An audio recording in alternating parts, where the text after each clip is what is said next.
However, there's a new kid on the block that claims top-notch results, Carboxy. I'm off to Harley Street to meet Carboxy practitioner Linda Adams. Apparently, it's not permanent, but it does claim to seriously reduce those unsightly stretch marks. Carboxy therapy is an infusion of carbon dioxide gas directly into the skin using a very fine needle. And what that does is basically causes your body to produce oxygen. So you're effectively increasing blood flow to the area.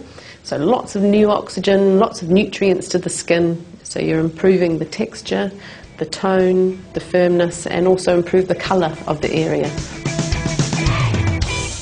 But what I really want to know is it painful?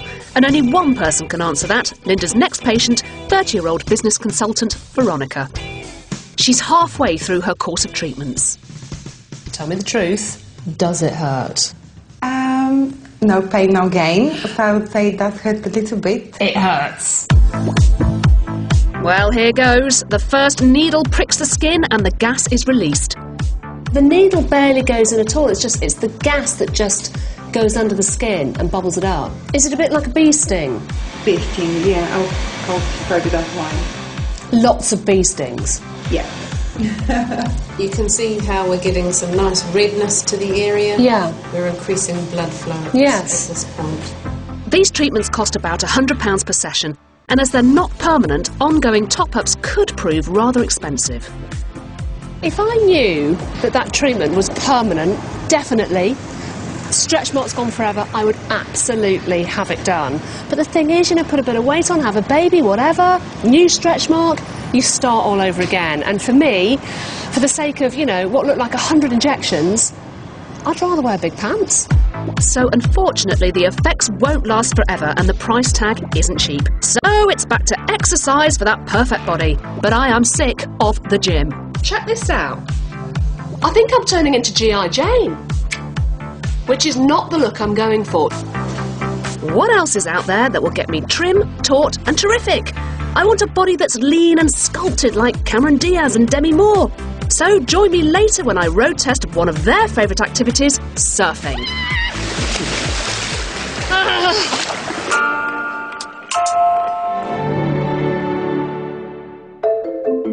Supersized snack lover Alison and Superskinny junk food junkie Nick have swapped their diets in an attempt to address their harmful eating habits. It's time for their first meal in the feeding clinic, and for Nick to get a taste of Alison's massive portion sizes. What is that? It's like chicken and rice that we have, chicken casserole and rice. And in return, Alison is getting one of his fast food favourites. I'm definitely going to finish mine. This is it. I'd even finished the ketchup. Whilst Nick struggles with his mammoth meal, I don't think I'll be able to finish it. I feel full already. it takes Alison no time to polish off her puny portion size. It's more like eating a packet of crisps or something. It feels more like a snack than it does actually a meal. Yeah, that's enough. That is it.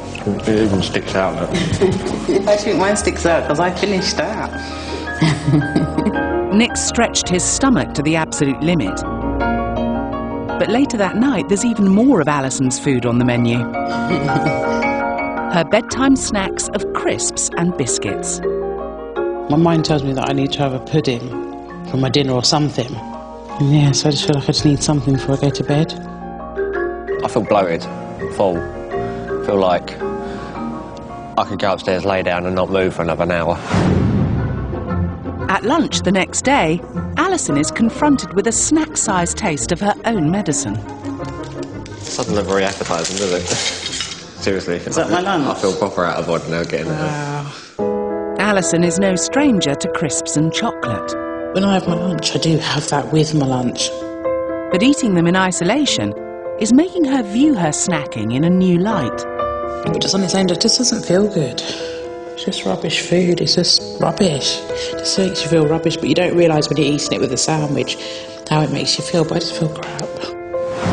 In a recent survey, 89% of people admitted to snacking in between meals, and it's usually out of boredom or depression rather than hunger. But the foods that we tend to turn to in our moments of weakness are high in sugar and high in fat, which is the worst thing we could do. Snacking on sugary foods temporarily raises your blood sugar levels. But when the energy levels crash, it leaves you feeling tired and low. It's a vicious circle that's hard but necessary to break. It's beginning to dawn on Alison just how damaging her diet is, and particularly her excessive snacking habits, which are causing her to overeat by nearly 1,000 calories a day, and that's mostly in her sugary and fatty snacks. This is the first thing that she's going to have to get on top of. Dr. Jessen wants to highlight just how serious Alison's situation really is, so he's arranged a personal message from America. I want to show you a film that's been made specifically for you. This is a realistic picture of what might be if you don't change things. Okay. Hello, my name is Stephen English. I'm 59 stone and I'm 40 years old. The reason I began to put on weight is because I was independent and I was living alone and I had freedom to cook and eat as I wanted to. I would eat fried chicken, spaghetti, French fries, banana pudding, cake, pies, and after a period of time it just got out of hand. I have many medical problems because of the weight. I've developed diabetes, high blood pressure, lymphedema, gout. I've been warned that diabetes could result in death. I've been warned by doctors that high blood pressure could cause heart attacks and stroke, and that could result in death. So there are many consequences that you can face through obesity. I feel scared. The things that I'm doing at the moment to change my life are trying to eat healthy, trying to exercise on a daily basis, try to burn off what I've eaten during the day.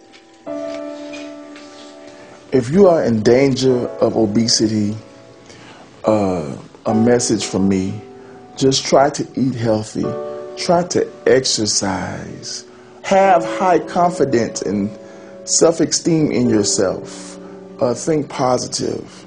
Don't allow yourself to get in the condition, because weight is easy to put on but very hard to get off. Make those changes so you won't be in the predicament or the situation that I've been in, because you only get one life. So, what do you think of that? All his medical conditions, are all very real, nasty conditions that lead to death. But they're conditions that you, at the weight you are at, are now equally at risk of. Your risk is the same as his. Yeah, irrespective of the weight. Yeah, he may be because he mentioned the same things. I said high blood pressure and stuff. You are in the same category as him. What's upsetting you most? Just like you said, I am just the same as him. It is the same, isn't it? And you are teetering on the edge. I know it's been really hard for Alison to critically examine her eating habits, but it's been vital that she's done this, because now she knows where she's been going wrong and she can start to make some much needed changes. Coming up, Nick has deep revelations about his disastrous diet. If I'm around new people, I won't eat anything because of my teeth, you know what I mean? I'm just stuck with it. Plus, our group of anorexia sufferers have to face up to their most calorie-laden fears. I looked at that and thought, no, I don't actually know how I'm going to cope with this.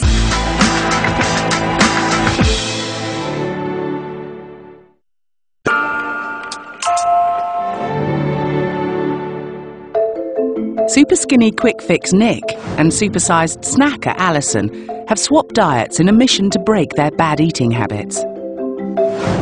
It's day 3 of the diet swap, and although Alison has started to make progress, by lunchtime tensions are beginning to mount.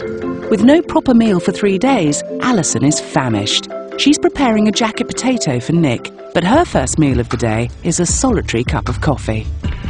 What did I say? Sorry, it's not a lot. Alison's had enough